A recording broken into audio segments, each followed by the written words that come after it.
Mesdames, bonsoir et bienvenue au journal télévisé bilingue sur Spectrum Télévision, édition de ce 7 avril 2023. Nous parlons religion.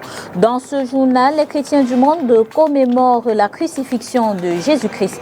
Ce jour, le vendredi saint, est une occasion pour les fidèles de se rappeler des souffrances et de la mort du Sauveur de l'humanité. Nous ferons le point de cette célébration cultuelle à Boya, dans la région du Sud-Ouest, et de la vénération de la croix à la cathédrale Saint-Pierre et Paul de Bonadibon.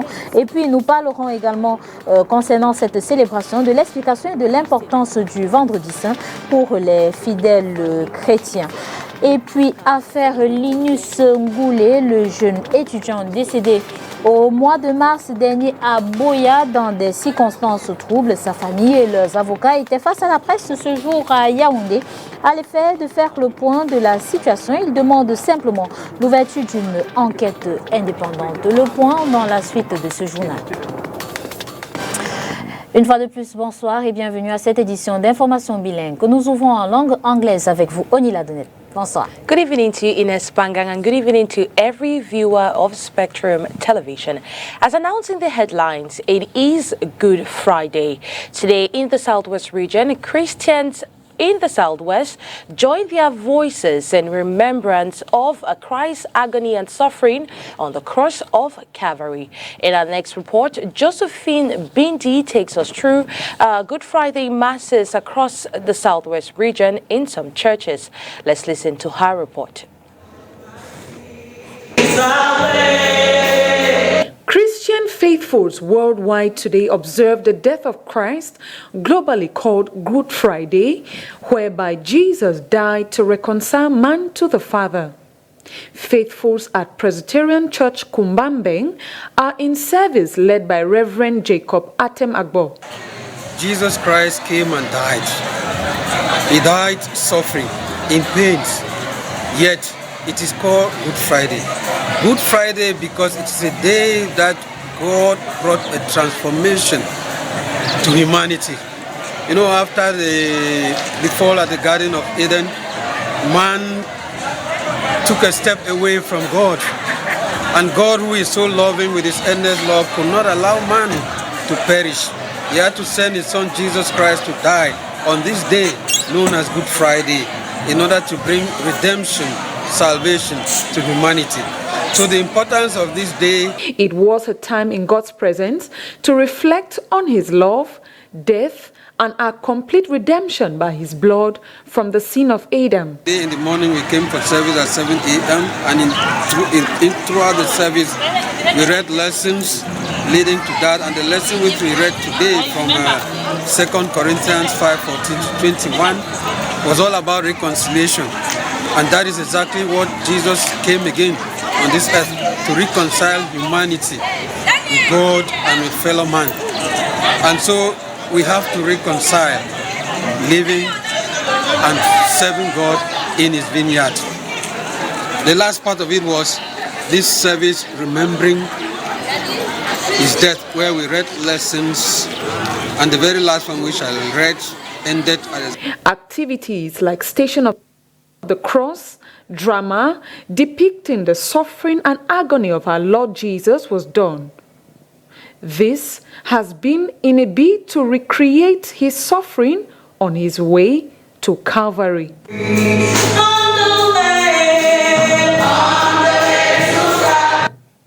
Le vendredi saint commémore la crucifixion de Jésus-Christ. Il est l'un des temps forts de la Pâque à la cathédrale Saint-Pierre et Paul de Bonadibon à Douala. Pas de célébration eucharistique, mais la vénération de la croix. Oriane Donquin et Landry Youssa.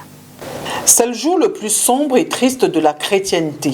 Le vendredi saint est un des temps forts de la fête de Pâques. C'est la commémoration de la crucifixion du Christ. Le dernier repas avec ses apôtres va se réaliser à la croix quand il va donner sa vie. Voilà. Et en donnant sa vie, il montre on pourra dire le sommet de la vie sacerdotale, de la vie chrétienne. C'est une vie donnée par amour. Alors là, il nous montre qu'il donne, il se donne et il pardonne surtout. Vous voyez que la croix parmi les saintes paroles qu'il donne, Père, pardonne-leur car ils ne savent pas ce qu'ils font. Donc c'est une révolution, c'est-à-dire que l'amour va au-delà de la question du sentiment humain et en vénérant la croix, nous nous disons, au cœur de toutes les crises, au cœur de toutes les difficultés, il faut garder la tête levée dans la foi au Seigneur, parce que même la mort, même les crises, même les trahisons comme celle de Judas, même le reniement comme celui de Pierre, n'ont pas le dernier mot. Le dernier mot, c'est la victoire. Pas de célébration eucharistique à la cathédrale Saint-Pierre et Paul de Bonadibon ici à Douala, mais la préparation des futurs baptisés. La victoire de la vie sur la mort. Voilà, la victoire de l'amour sur la haine. Et donc ce n'est pas un message seulement pour les chrétiens, c'est un message pour l'humanité. Parce que ce n'est pas une question simplement sociale, c'est proprement mystique, spirituel, et donc avec un impact cosmique. Donc en sorte que chaque baptisé qui prend conscience de la profondeur de ce qui est célébré, et ce surtout, vous allez voir le samedi si on en parle, c'est le jour le plus indiqué pour la célébration des sacrements de l'initiation chrétienne. Et donc je dis, celui qui célèbre, celui qui est baptisé ce jour, il prend conscience d'une réalité inouïe dans laquelle il est intégré. Il est associé, dans laquelle le Seigneur lui-même l'entraîne. Et c'est lui qui nous prend, c'est lui qui prend l'initiative. Et il nous insère ainsi dans son mystère d'amour, en sorte de faire de nous des diffractions, des multiplications de sa vie d'amour. Dans l'Église catholique, le vendredi saint est un jour de deuil. Les statues ou représentations du Christ sont voilées. Les sacrements sont interdits en dehors de l'onction et de la pénitence des malades. Nous sommes le vendredi saint, le dernier vendredi avant la célébration de la Pâque. Quelle importance revêt cette célébration pour vous, pour les chrétiens? Explication dans ce reportage de Léla Rengonze.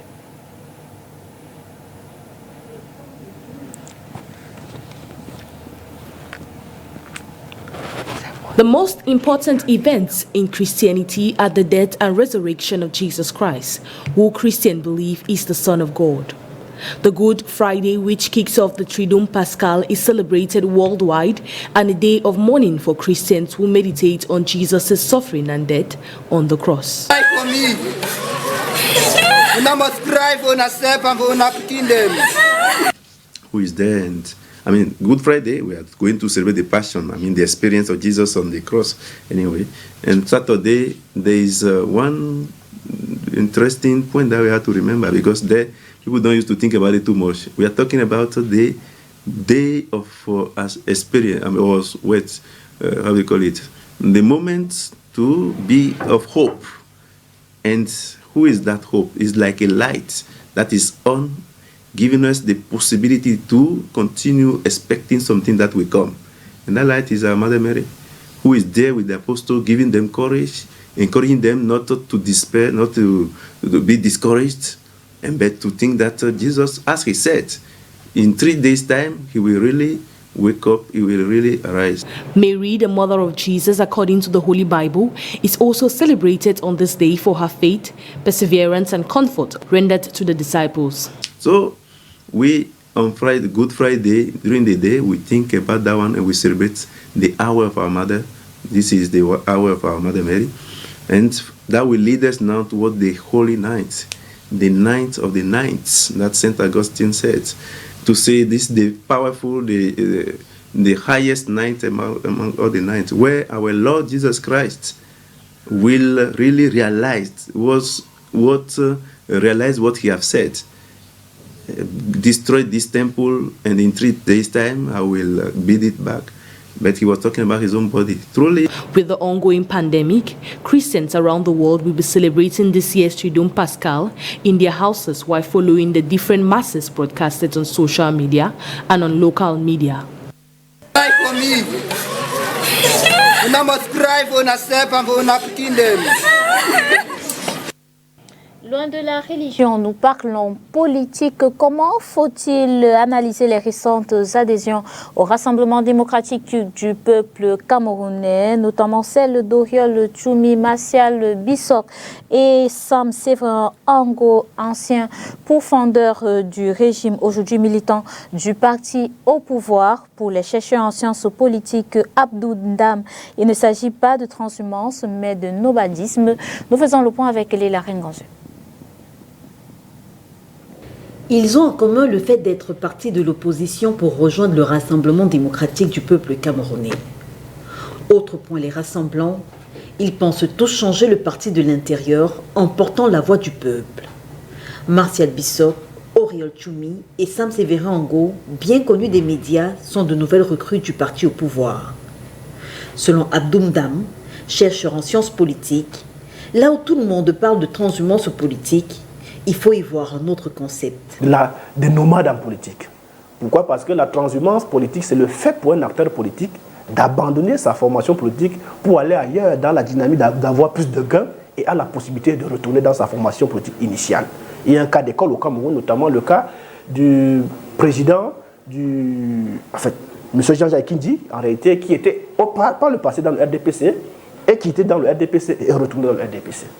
Or, dans le cas d'espèce, les nomades politiques, ce sont des personnes, des acteurs politiques, qui partent de parti politique en parti politique dans la recherche du gain ou du profit.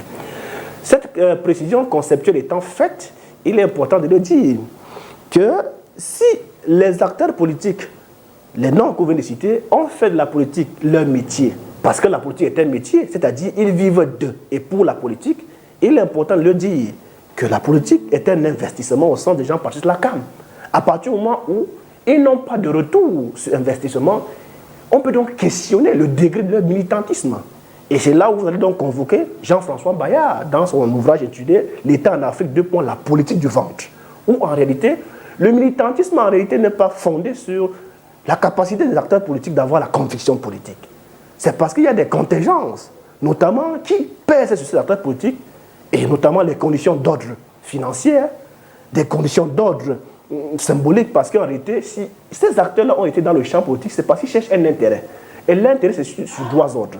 L'intérêt pécuniaire, l'intérêt matériel et l'intérêt symbolique.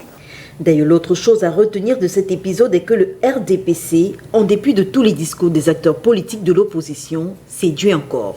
Le parti politique, qui est surabondamment implanté dans tout l'étendue du territoire national, et mobilisant sur sein toutes les ressources qu'il faut en réalité sur le Rassemblement démocratique du peuple camerounais. À ce titre, cela peut donc séduire davantage. Pourquoi? Parce qu'ils tiennent des discours, parce qu'ils ont à leur disposition des ressources humaines, des ressources financières qui peuvent permettre de garantir la vie non seulement de ces militants, mais beaucoup plus de l'État et des citoyens. Vu sur ce prisme-là, il y a un discours de séduction, de persuasion entretenu par ces acteurs politiques au sein du RDPC qui en réalité vous amène à comprendre que nous ne vivons pas dans une situation où il fait totalement noir.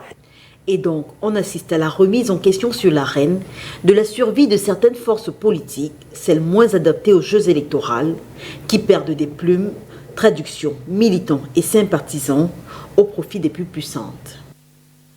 Parlons à présent de l'affaire Linus Ngoulet, le jeune étudiant décédé à Boya dans des circonstances troubles. Sa famille et leurs avocats étaient face à la presse ce jour à Yaoundé à l'effet de faire le point de la situation et demande l'ouverture d'une enquête indépendante. Olivier Bouzike.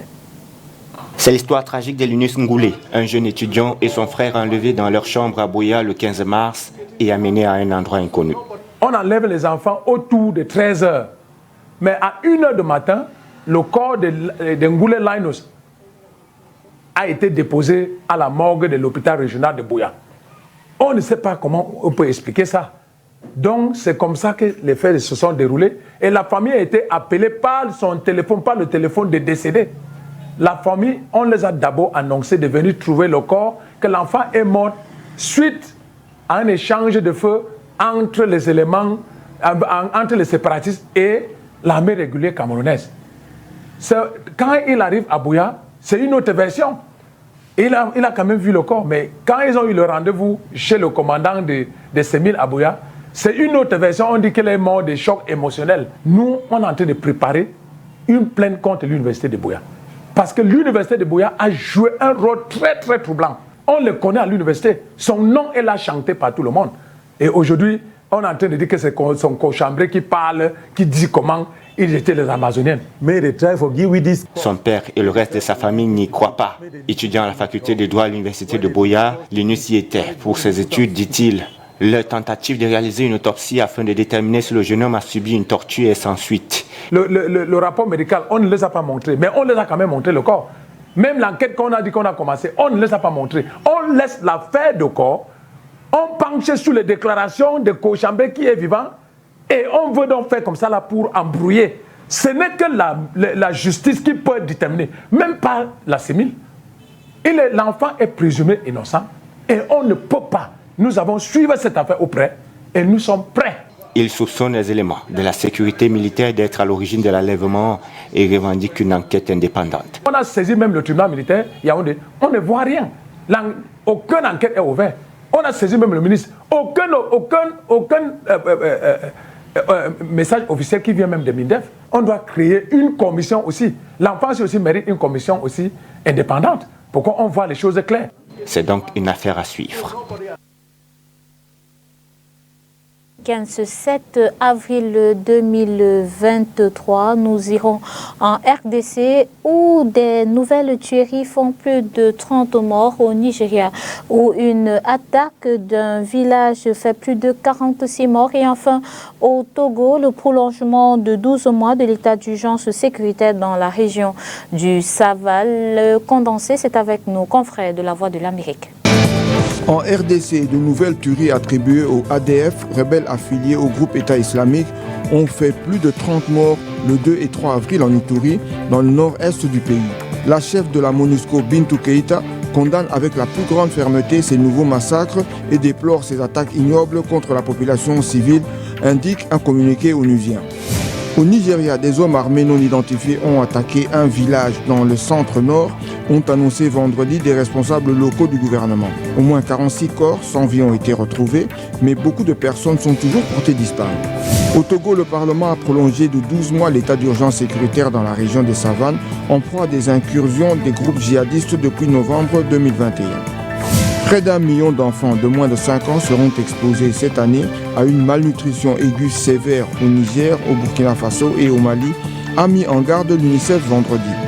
L'insécurité et les conflits croissants font que la vulnérabilité augmente dans cette région, a déclaré la directrice régionale de l'UNICEF pour l'Afrique de l'Ouest et du Centre, Marie-Pierre Poirier.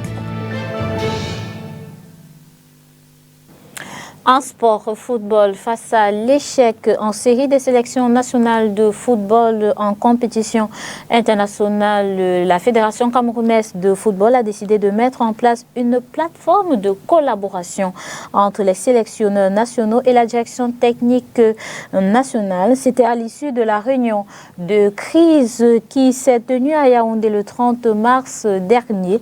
Que faut-il attendre de cette plateforme? Ancien lion indomptable, manager sportif et journaliste invité du magazine La Nuit du Sport cette semaine sur STV, se prononce dans son reportage que signe Makeda Lidjenoutoum. Le 30 mars 2023 à Yaoundé, la Fédération camerounaise de football et la direction technique nationale décident de mettre sur pied une plateforme de collaboration entre les sélectionneurs nationaux et la DTN. Cette plateforme concerne notamment toutes les questions relatives à la technique, la planification, c'est-à-dire la préparation des listes, et également avec la coordination de l'équipe nationale en ce qui concerne les domaines administratifs et logistiques. Pour l'ancien lion indomptable Timothée Makongo, il n'y a rien à attendre de cette plateforme. C'est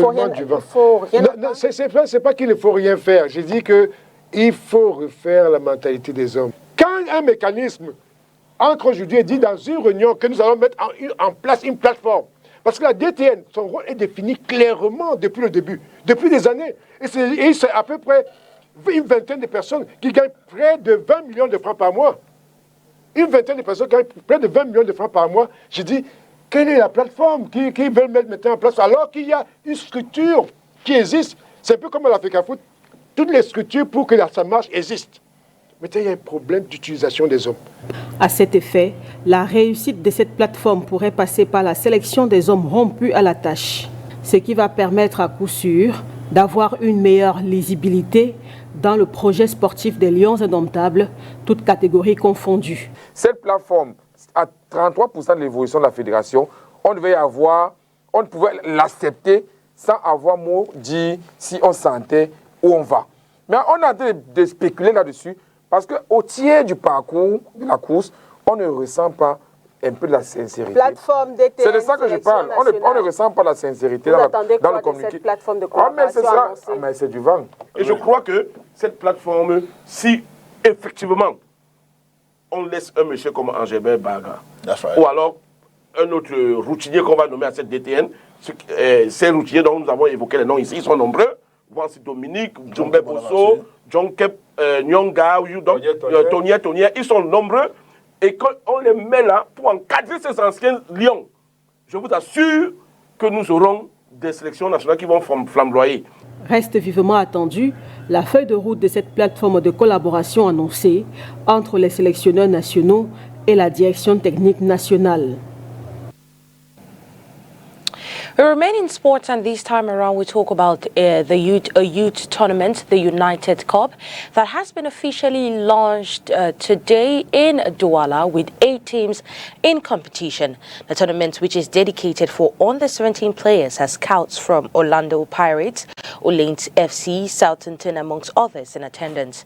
A rare personality amongst them is former Indomitable Lions fullback Jean-Joël Pierre Ndoumbe. The tournament will run right up to Sunday at the Kaji Sports Academy. Prior to this, a press conference with the different scouts was held on Thursday evening here in Douala. Let's take a listen to one of them as he details out his expectations. Good evening, this is Ernesto Applefield. I work with Sports Republic, the group who bought Southampton and Göztepe in Turkey, and it's my first time in Douala for a tournament. I'm here because I was invited and because I heard about the United Cup, and the first edition was a success, so it was good for us to come and check it out. And we're looking to create partnerships in a number of countries in Africa, and we're also looking to identify good players. What we have, and we know what we're looking for, but really when we travel to Africa, it's to find special talent and a kid that has the desire to grow as a human being as well as a player. So the group has a few players from Africa, but from Cameroon currently there is no player that is part of our group. Toujours en sport, mais cette fois rugby, la Fédération camerounaise de rugby a officiellement lancé sa nouvelle saison sportive le week-end dernier à Okono, dans la région du centre. Plusieurs équipes dames et messieurs ont participé à cette première journée de compétition. Le président de la FECA Rugby en a également profité pour parler des préparatifs de la prochaine Coupe d'Afrique des Nations de rugby féminin prévue du 18 au 29 mai 2023 à Madagascar. Nous vous proposons d'écouter cette réaction de Marc Essono au micro de Makedali Djinutu. Oui, satisfaction générale. Déjà, je vous remercie d'être là, d'être venu immortaliser cette première journée, ce lancement de saison au niveau de la Fédération camerounaise de rugby. C'est une satisfaction générale parce que vous avez vu l'engouement. Les enfants avaient besoin du terrain. Et aujourd'hui, ils ont retrouvé le terrain avec beaucoup de fierté, avec beaucoup de motivation. Le spectacle n'était peut-être pas ce qu'on aurait voulu, mais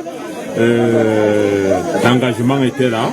Et nous pensons que ça augure les lendemains meilleurs. Je tiens aussi à vous informer que on a aussi lancé les activités du côté du nord de Garoua aujourd'hui. Donc tout est lancé déjà au niveau de la Fédération camerounaise de rugby. Les filles sont presque en stage déjà parce qu'il y a eu un stage dans les régions. Aujourd'hui, elles vont se retrouver pour un regroupement national qui va les permettre, n'est-ce pas, de commencer à préparer le tournoi à Madagascar à partir du mois de mai prochain.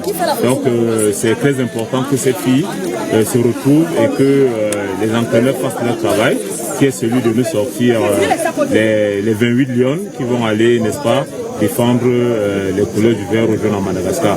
Je tiens à signaler que c'est pour la première fois que Rugby Afrique organise une telle compétition, une phase finale, n'est-ce pas, de la Coupe d'Afrique des Nations de rugby féminin. Et ce n'est pas avec les petites nations. Vous avez l'Afrique du Sud, Madagascar et le Kenya qui sont là. Donc le Cameroun va un peu comme l'outsider. Mais nous pensons que nous allons tourner fort et les Lions vont rugir vraiment fort. Nous sommes partis d'Akono pour gagner le tournoi en novembre dernier et nous partirons d'Akono pour aller à Madagascar remporter cette bonne figure.